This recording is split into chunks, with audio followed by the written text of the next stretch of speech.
Hello bachcho, let's read the question. And the question says here, column of sugarcane are variable due to, you know that sugarcane की जब हम stem देखते हैं तो उसमें columns होते हैं ना, nodes internodes properly दिखते हैं, तो वो variable होते हैं क्यों? Options हैं shoot apical meristem की वजह से, position of axillary bud की वजह से, size of leaf lamina at the nodes, below each internode की वजह से, या फिर intercalary meristem की वजह से.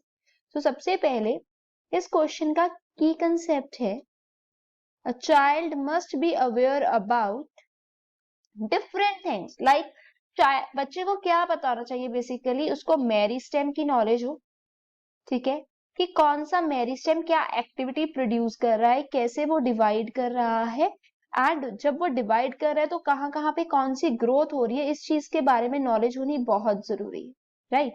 सो यहाँ पर अगर मैं आपके साथ डिस्कस करूँ, जो कॉलम्स होते हैं, है ना, शुगर केन के वेरिएबल क्यों होते हैं? Because of the presence of intercalary meristem, because of the presence of intercalary meristem, क्योंकि जो इंटरकैलरी मेरिस्टेम है वो कहाँ पे प्रेजेंट होता है?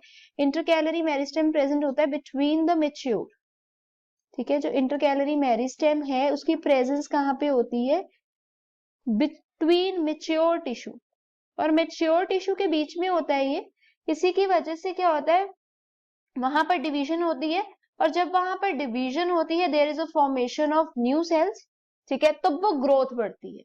अब इंटरकैलरी मेरिस्टेम की वजह से क्या होता है, there will be difference in their columns. So यहां पर करेक्ट ऑप्शन हो गई option D. Hope you understood it well. All the best.